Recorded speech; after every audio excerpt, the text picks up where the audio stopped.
Well, good afternoon, everyone, and welcome to the Tiger Club of Kansas City Zoom call for Tuesday, October 19th. Welcome all those watching in person and, of course, those that will watch us on our YouTube channel afterward. We are very pleased today to have as our guest the head coach of the Mizzou men's basketball team, now in his fifth season, Cuonzo Martin. Coach, welcome to the program. I know you need to get to practice later, so let's jump right in.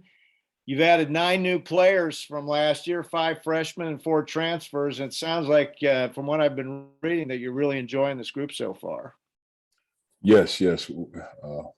We do. I do as a coach, our staff. I think the energy, the enthusiasm, the work ethic, the passion, all those things. I think a lot of credit goes to one, when you're really trying to evaluate and recruit prospects into your program. And I think with the Zoom calls, it really helped us because it gave us a lot of time, because you can always do Zoom calls. Normally, when you go visit a prospect, you have a total of 7 times within a year span. So with the Zoom calls, you can get them every week, and just you talk to the parents, you talk to the prospect, you talk to the coaches, and in some cases, guys that transfer from other programs, you talk to the coaches that coached them.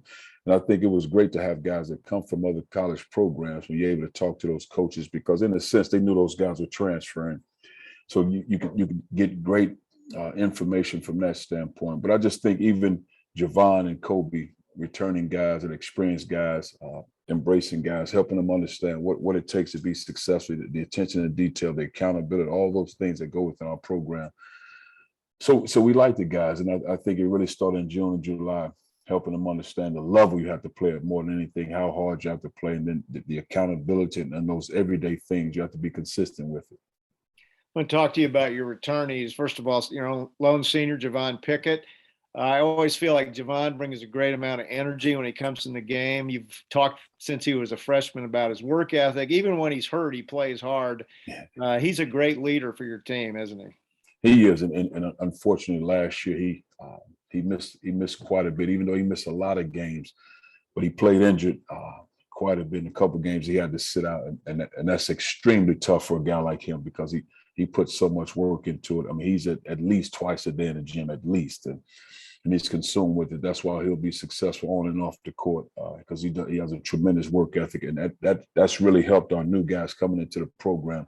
When you have a guy that's battle tested, has been in a lot of games, and he works the way he works, and the level of character and integrity in which he operates, it helps our program, and it makes our job as coaches easy when you see a guy like that. So just love to have a guy like that in your program. Other returnee, Kobe Brown, started from last year, 6'8" junior. I thought Kobe showed a lot of progression over the season last year and had some big games during the SEC season. Your thoughts on him? Yes, he did. And again, taking more of a leadership role from the standpoint of production on the floor as well as off the court, because Kobe's he talks amongst the staff, but you would see him outside. You maybe think he's a quiet young man, but he talks amongst his staff and his peers. But now we need him to be more vocal. But his game will speak. He'll do a lot of different things, and kind of like Jonte Porter, Drew Smith, those type of guys. They affect games not just with scoring production, but rebounding, get steals, getting assists. Because Kobe's a guy, he'll play some point for us as well. We had a close scrimmage against Oklahoma State, and he did some really good things. And that was a tough scrimmage, both ways. Both teams got better, both learned a lot. But he did a lot of good things with his production. Physically strong, and he's fast downhill for his size. And at almost 6'8", 250 pounds, he's fast when he gets downhill and he get his shoulders on you. But I've enjoyed to watch him thus far. But I've enjoyed his growth as a basketball player. The other returnee, Jordan Wilmore, didn't see a lot of minutes last year, but I understand he's trimmed down and moving a little better, and would be a factor this year. Oh, I don't think that's without a doubt. He's been productive. He's physical. He's big, and I think the biggest key with Jordan a year ago, I think there was a level of comfort with him, just understanding Jeremiah's an older player. I'll wait my turn, so to speak, as opposed to being aggressive and getting out in front of that. And I think that stunted his growth a little bit throughout that season. And I think going into the summertime, understanding my team is counting on me to be productive, but also, when I talk leadership, although he hadn't played a lot of minutes for our program, but leadership because you've been in the program, so it's expected of guys in our program. But again, his body's transformed. He works hard. He's in the gym. He's consistently in the gym now in the morning as well as during the practice time because he understands what it takes to be successful. But again, to his credit, he reached out to our strength and conditioning coach during those June and July months of getting extra work in. So, and that showed a lot of character and growth within him. But I like what I see from him right now, and I think he has a chance to really help us because he's more athletic than people think, and he's more mobile than people think. Who of the new guys have really stood out in preseason practice and in the scrimmage on Sunday? Well, I think all of them have been productive, but I think, Anton was a guy that can make shots, and he's a guy that can really stretch out at the point guard position. He can make shots, and he has a scorer's mentality, so he's always a threat to score, which is good. Trevor Brazil, you're talking about a guy that's at 6'9", athletic, long, run, jump, supreme athlete as far as getting up and down the floor, make plays at the rim as far as blocking shots, dunking the ball. You got Yaya Keita, who's 6'9", 245 pounds, strong, physical. Where he's improved the most, in my opinion, is his ability to make three-point shots. That's where he's improved. So you always thought he's an athlete, strong, and scored around the rim, do those things, and very vocal. He and Anton are probably two of our most vocal guys as far as communicating as freshmen. But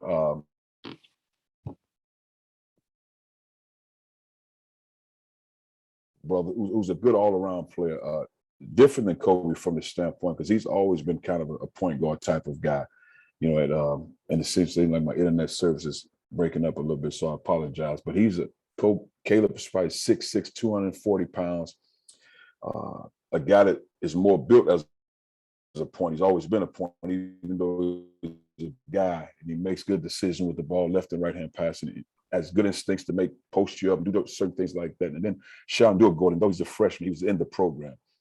Sean, 6'5", athletic, runs, jump, and I think Sean is a very talented player, does a lot of things well, and he's improved from the time he stepped on campus in January up until now. But the next growth is just the reps on his belt, so to speak, as far as a guy that probably hadn't played a lot of basketball, just getting those reps on his belt, because all the other stuff, he has it naturally. Is it fair to say that this is the deepest team you've had in your 5 years at Mizzou? It looks that way, because you can say deep as far as guys you have on your roster in your program, but for me, deep means production.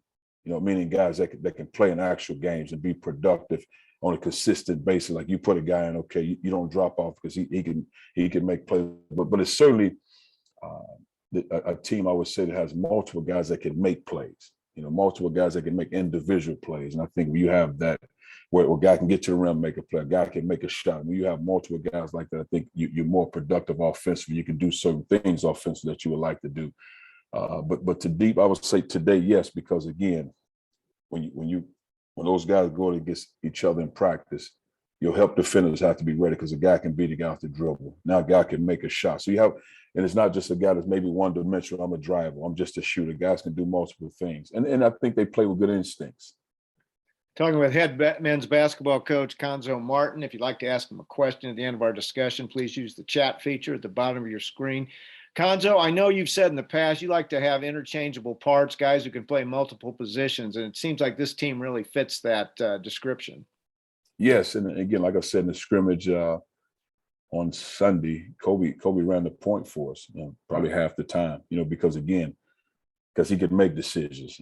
And again, when he's able to get downhill, he's tough to guard. He's a very willing passer, strong in the post, and he can guard multiple positions. So he's been fun to watch, but he's also an experienced guy in our program, and he's always had a physical presence. Now he's using his physicality more. Okay, I've got to ask you about this schedule. Yeah. Who's the masochist and made it? I was looking over today. You have 7 teams in the preseason top 25, including at Kansas, number 3. Kentucky, Yes. of course, in the conference is 10. Illinois is 11th. Plus, that doesn't count Liberty and Wichita State, Yes. who both won their conferences last year. Yes. This is going to be quite a challenge, certainly in the preseason, too. Yes, blame me for that. What happens oftentimes, it slowly shakes out, and you look up like, man, that's the schedule. But what happened in a nutshell, and not that we run from anything we wanted, but when you're trying to schedule games over the course of time, you talk about something and, okay, let's play this game. And then you look up, man, we got multiple games. Like we thought, and again, I'm not blaming anybody, we thought we'd have a home game.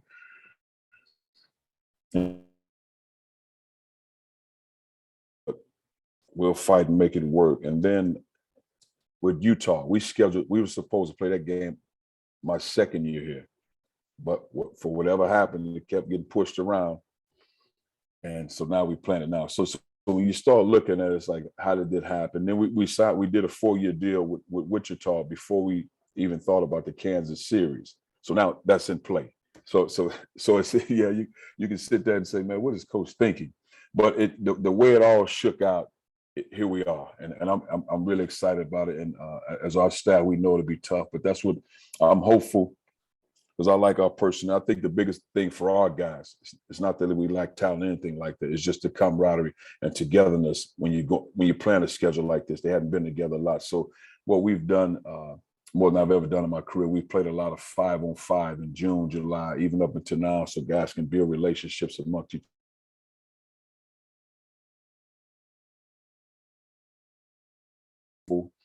That the NCAA recognizes that we schedule a schedule like this, because oftentimes you see teams and it's like, man, that while they're tournament teams and their schedule doesn't match up with what you say the criteria is, but here we are.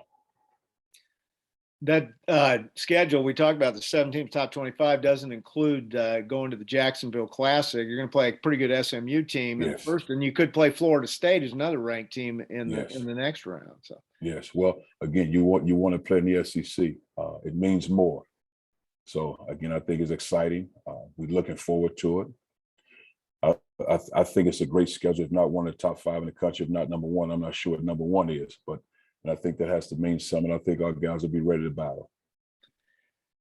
Last season, probably, I think we all agree, was the most unusual that we've ever seen with the COVID, playing in empty arenas. What would it mean to get the fans back in the stands this year? Well, I think simply that fans make programs. I don't care your talent level. You can have top 5 guys. You can have NBA prospects, but your fans make programs. And I think we all see that. You're only as good as, you hear the old saying, you're only as good as your weakest link. Well, I would say you're only as good as your fans are. I mean, I think you can be great when you have great fans. You always need your fans. You can't be a great college program without great fan support. I think it's almost impossible. And I think our fans have to understand what they mean to the program. But more than that, what you mean to the young men that chose it to attend this university as student athletes. When they come into the arena and they start warming up and they see our fan base, that brings energy, that brings life, that gives life. And I think our fans have to understand the magnitude in which they operate and how much we need them. A couple other things that have changed over the last few years. We have a transfer portal that's much more active than it's been in the past. And how does that change your recruiting process? What it does, it doesn't really change a lot on the surface, the initial, but where the action really starts taking place if you're operating in integrity is really in March, April, May, when prospects start transferring. But it's not as if you can call a guy and say, you plan on transferring this season? So the transfer portal, that stuff takes place March, April, May, those sorts of things. But right now, it doesn't affect us. But what you do is you look at your roster and say, okay, well, I know this guy will be here because he's already transferred. I know this guy will be, he's already transferred. Here's a guy, might be a question mark depending on how much he plays. So you look at that as a coaching staff. You do look at that because it's not as if we're saying we're not recruiting freshmen anymore. You recruit talented players. You recruit guys that fit your program.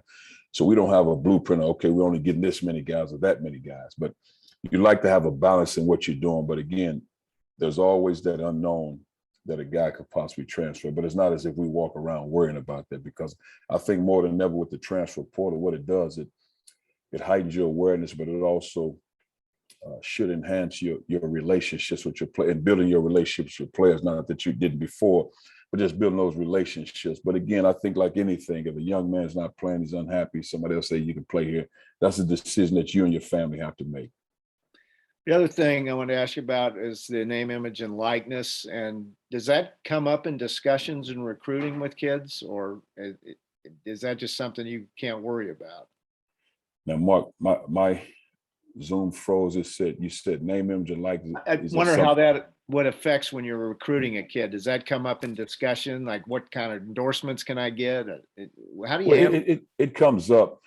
but again, the NCAA rule is we as coaches, I can say to you what a current player, if Kobe Brown is in my program, I can say this is what Kobe Brown is getting.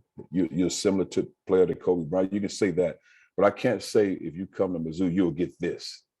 I can't say that per NCAA rules. But so that's the only thing as a coach. We can't solicit opportunities for prospects, but you can communicate what your current players have, and you can project out. Yes. Oh, the world sure changed a lot during your career. I know that, and a lot of different things going on. Let's talk a little about the conference. SEC, 5 teams in the preseason top 20. I saw an interview with Kermit Davis where he said, "I think we have the best league in the country." Your thoughts on that? I don't doubt that. When you go back and look at it, probably the last 10, 12 NBA drafts, there's no question about it. And I think this year is probably the best.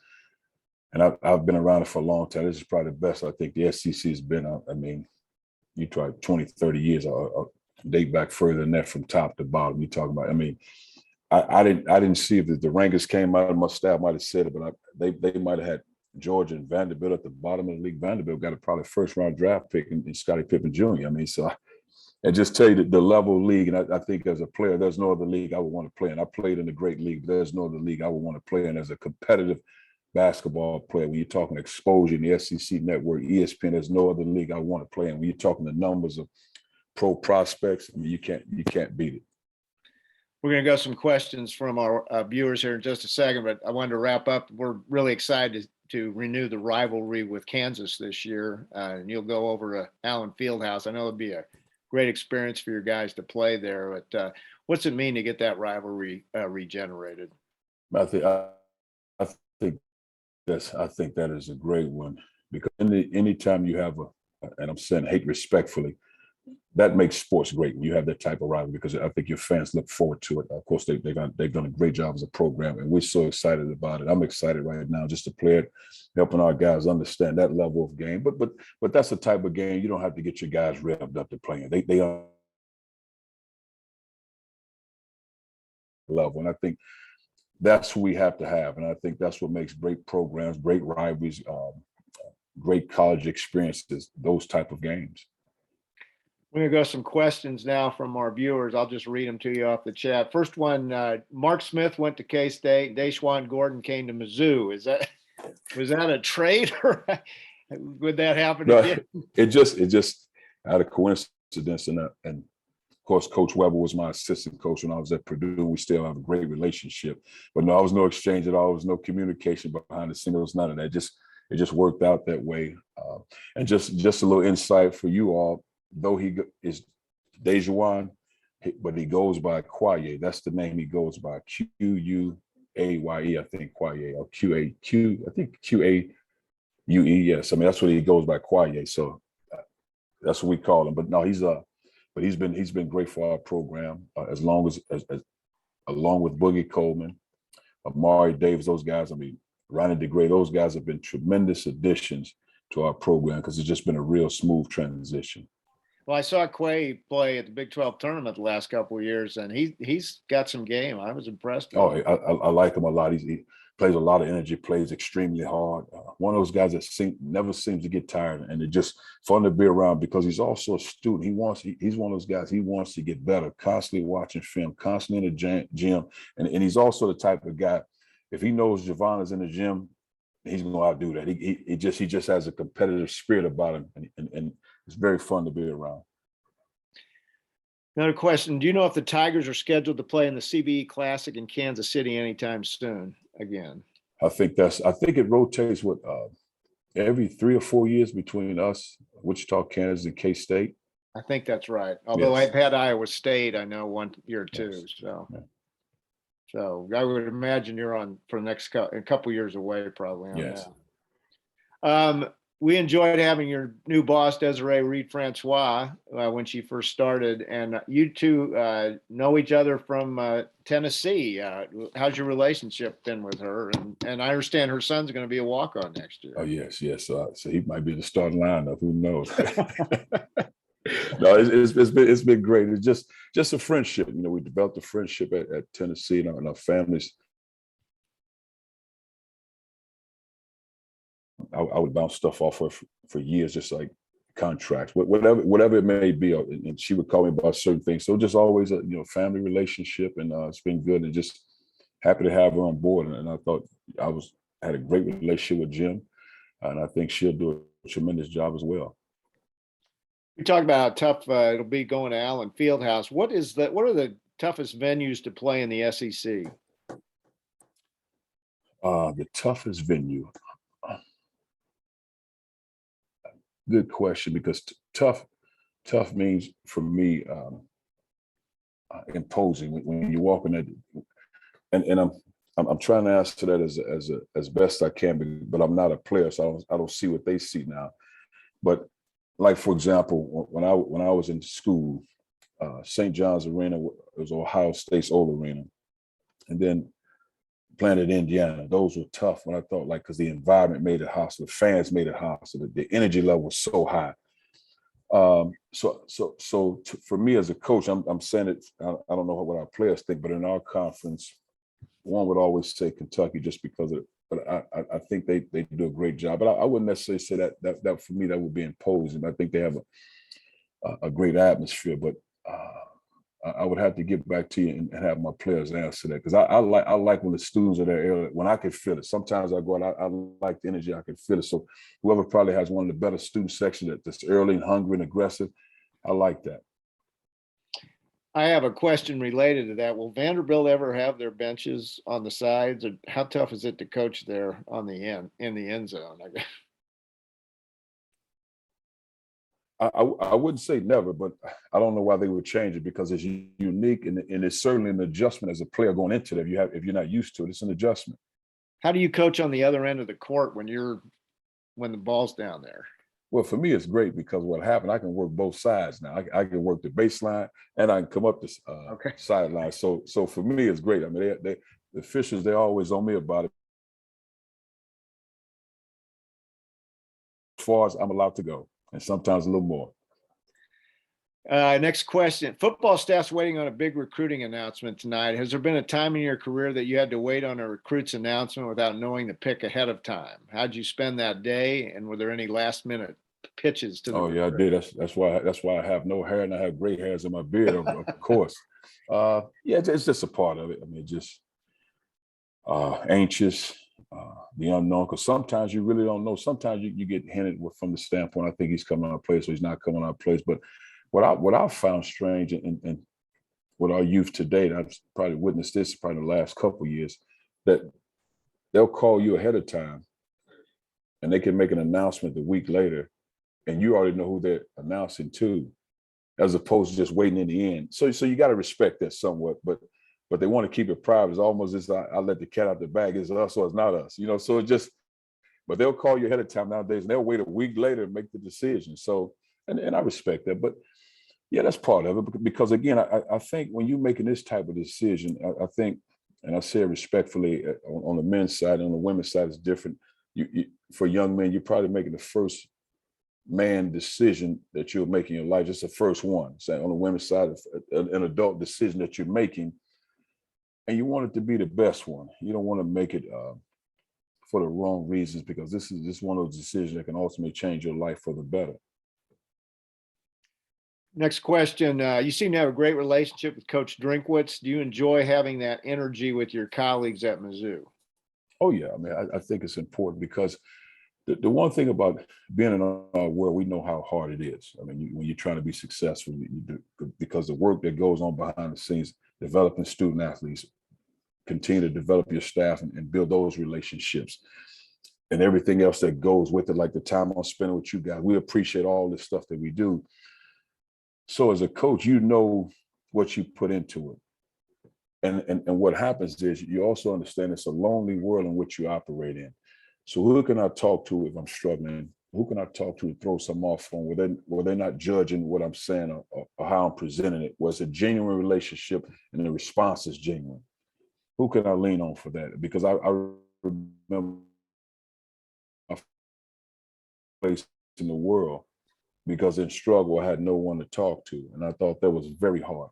So I think as coaches, we understand what we go through, and we have genuine relationships. We want to see each other successful. And every time I attend a sporting event on our campus, I'm never judging a coach and how they, whatever their style and philosophy is. I'm just there as a fan to support the team, and that's it. As a fan, you've talked about playing a little more up tempo this year. As an average fan, will we be able, do you think, notice a difference in the style of play? You said we talked about playing more up tempo. With the fans that notice a different style? Yes, sir. Well, they should have noticed that last season because we got out more. I think we might have been 4th or 5th in the conference as far as pace. Okay. So definitely, I think that's very important. But in doing that, you want to take good shots. But I think oftentimes a lot is made about that because when you're sitting there, Villanova might have been top 10 lowest in the country as far as pace, but they're very efficient offensively. So I think, my goal is the ball going in the basket. That's the ultimate goal. The ball going in the basket and stop the other team from scoring, because you want to play with great pace, but you also want to be efficient with the basketball, putting the ball in the basket, making the right decisions. Tigers will open up on November 9th against Central Michigan. I think you have 3 straight home games to open this season. Last words for us. What can we expect this year? I think you'll enjoy an exciting team, a team that plays together, fun to watch. Again, like I said, I've enjoyed being around them, and I don't just say those things just to be saying them because I don't want to waste your time and have you assuming anything. But I enjoy this group. I enjoy their competitive spirit. I enjoy their willingness to have compassion for each other, to grow as a team. And I think special things are coming in our program. I'm so excited to really get started. And like I said, we had a very competitive scrimmage against Oklahoma State, and then we have one against Creighton this upcoming Saturday. So should be fun. I think the biggest key is just our fans all on board. We need our fans in order for us to be the team we need to be. Are the scrimmages at Mizzou, Coach, or do you move? No. We scrimmage Oklahoma State at Emporia State. Okay. At Emporia, and then we scrimmage Creighton at Creighton. Okay. Yes, because Creighton came here a couple years ago. They were supposed to come we were supposed to go there last year, but COVID, we didn't. Right. Okay. Yes. Well, Coach, I know you got to get to practice, and we really appreciate your time. And we're really excited about the season, and it's going to be a challenging schedule, but I think it's going to be a lot of fun. No, thank you all. And again, thank you all for your support. We don't take that for granted. We appreciate it. All right. Head coach, Cuonzo Martin of the Mizzou Tigers. Coach, we look forward to seeing you again soon, next time in person, I hope. Thank you. All right. Take care. Have a great day. All right. Before we leave, I just want to remind everybody to go to the Mizzou Tiger Club or KC Tiger Club website at kctigerclub.com. If you haven't renewed your membership for this year, please do so. That is one of our principal sources of income throughout the year. We should have some update on our golf tournament for next year. I think it's going to be very exciting, and we're looking at several of the top courses around the Kansas City area. So continue to check the website for update on that and other events. We will have next week, had women's coach Robin Pinchton. She's always been a great guest for the Tiger Club in person, and this will be the first time we visit her on Zoom call. November 2nd, Sam Mellinger from the Kansas City Star. And then jump ahead a little bit, look at November 16th, Danny Hyder, recruiting expert out of St. Louis, who's always one of our most popular guests. Thanks to Darren Weidick for setting up today's call, and always Paul Blackman and Barry Cantor for lining up our guests. And again, we'll see you next week when we have Robin Pinchton. Everybody have a great week. Thanks for joining us.